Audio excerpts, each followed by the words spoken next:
Hey family, it's your girl Chef Evelyn, and I'm coming to you to talk to you about how to be a great gift giver. I kind of pride myself on the fact that I give really great cards, and I do pretty well on the gift giving.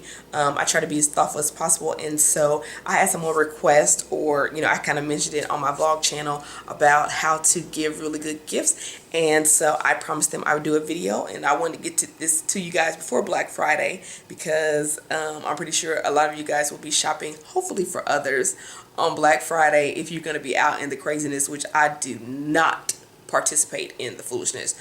No shade to anybody who does, but you will not catch Evelyn out here in these streets with people making poor life choices. I'm not gonna do it. Anywho, but back to the video at hand. I just don't do crowds, okay? And or crazy people in line, and can't do it. But I want to come to you and kind of give you my 8 tips on how to be a great gift giver. And if you see me looking down, then that's because I have notes here, okay? Because I like to be prepared for y'all, right? Sometimes I come off the hip, just boom bang pow, but sometimes I like to be prepared. So the number one, this is, there is no particular order. I'm just gonna kind of go in there, and I'm hoping that your human relational spidey sense will kick in and you'll put these in your own priority order, okay? So the first thing that I like to say when it comes to being a great gift giver is that you have to always be thinking about it. And that is, like, people's birthdays are going to come around every year. Your anniversary is going to come around every year. Christmas is going to come around every year. Mother's Day, Father's Day, whatever, it's going to come around every year. It comes the same time every year. So there's really no reason not to be prepared. And so I'm always thinking about it, and it's always in the back of my mind, so that when I do need ideas, I'm not like, trying to ask questions on the slick, a week before their birthday, even though I still ask just in case something comes out. But I usually end up not getting people what they ask for, because at that point they're just trying to tell you what they want, and a lot of times that's not accurate. So I'm always thinking about it. The second part is you have to really, really listen to people, okay? When you're having conversations, you can't just be waiting your turn to get your thoughts in. If you listen to people all the time, they'll tell you what they're into, what they like to do, what they wish they had, what they wish they could afford, what gets on their nerves, what they enjoy. And so anytime you can give a gift to someone that either helps them with something that really drives them crazy without being insulting or crossing a boundary, right? Or something that they really enjoy, but you haven't seen them do it in a long time, or haven't seen them have it in a long time, that always makes for a great gift. So you really have to listen to them and have a conversation. And sometimes I keep a little notebook that when I get done having that conversation, or when I get home, or I may act like I'm doing a text message, I just put a little file in there and go, oh, this would be a great idea for such and such. Okay.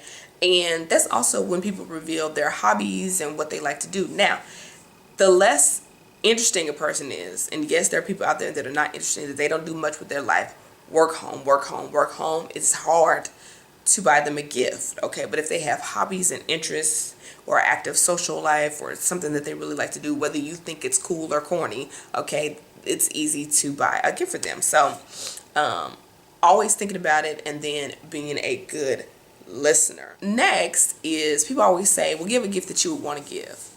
Don't do that to me. That's actually kind of selfish, right? Like, no, don't give a gift that you would want to get. Give a gift that they would want, right? Because what I would want and what you would want is totally different. And so this notion of, oh, I would love this, they will love it, you're going to get your feelings hurt, and they're going to be disappointed, and it was a waste of money or a waste of time because you're buying them something that you want. And people know when you buy them stuff that you wanted, not what they wanted. Okay, so it's not about you, boo. It's not about you. It's about them. Okay, you could not stand it. Okay, but let me give you an example. I hate ketchup with a passion. Okay, I don't know what it is. It smells bad to me. If you're eating it in front of me, I'm gonna be like, can you back up and give me 50 feet? Like, I can't deal with it, right? However, if you're a ketchup connoisseur and you got 12 different ketchups in your cabinet, I'm not going to not buy you a membership to the Ketchup of the Month Club because I don't like ketchup, because that's what you like, right? Okay, really bad example, but it's what I got today, okay? It's what I got. Here's the other thing. I cannot stand gifts that are holiday themed. Don't give me a Christmas ornament on Christmas. What am I going to do with it? That, to me, holiday themed gifts are great for not that holiday. For instance, if you have somebody in your family or friend that loves to collect ornaments, that's just a just because gift. Like, you give that to them in between the seasons, like in between Thanksgiving and Christmas, as a, oh, I thought about you, I know you, whatever, but I'm not going to give you an ornament for Christmas, even if you're in. And they can't really use it all year. I like to give people stuff that they either, and we're getting to this, can consume right away, or stuff that they're going to enjoy over time. So, no holiday themed stuff.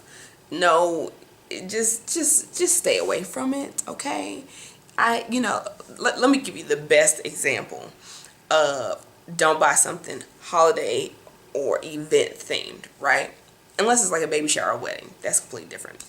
Is because when I graduated from high school and when I graduated from college, don't you hate you got all these little, this for the graduate, this book for the graduate, this something for the graduate. What happens the next year when I'm no longer a graduate? I mean, I guess I'm always a graduate, but I was like, when I got older, I was like, so what am I supposed to do with this stuff because I've already graduated? Thanks. I was grateful for the gifts, but like, I don't really like stuff like that, like novelty kind of stuff. Like, you really want to make it about the person and not about the occasion, unless it's a baby or a wedding or something like that where it needs to be about both. Okay. So no holiday event themed gifts. All right. Next point, or next way to really be a thoughtful gift giver is watch what people do in their free time. Just watch. Okay? If you know somebody loves to watch movies all the time, right?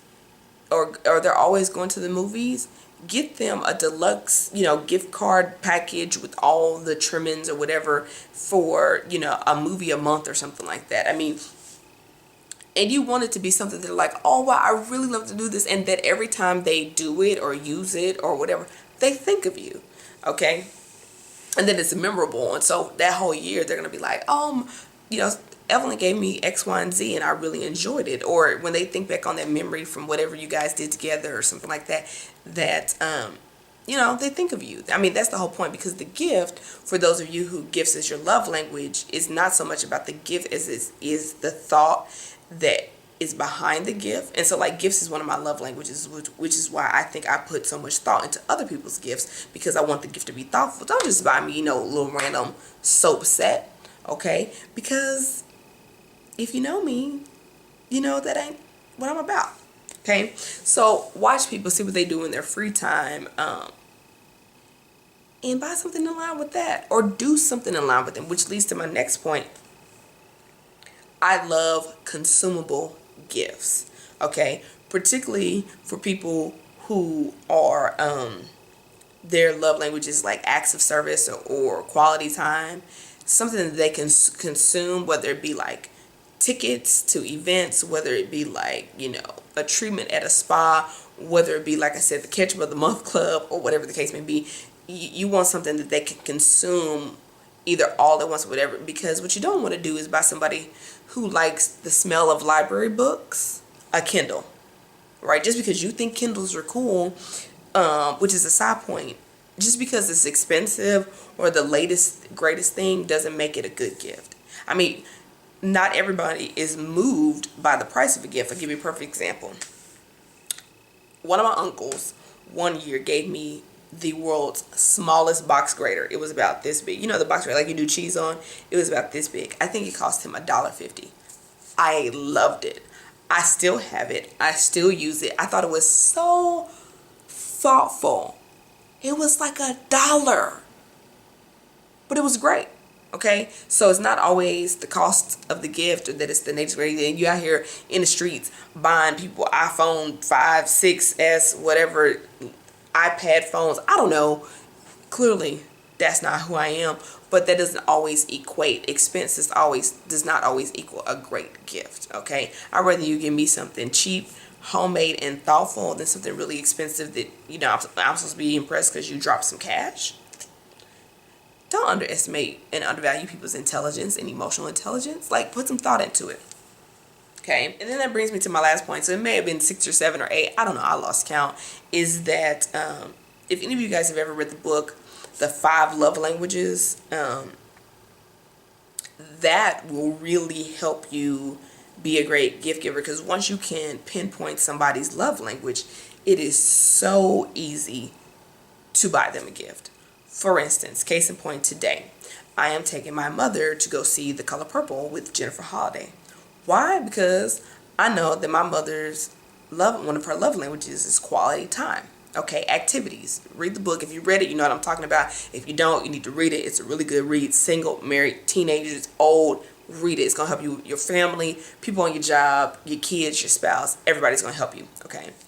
And I kind of knew that about her, but and didn't until I read the book. And so for years I was buying her gadgets and all this kind of stuff. And my mom was just not a big electronics kind of person. That's just not really her forte.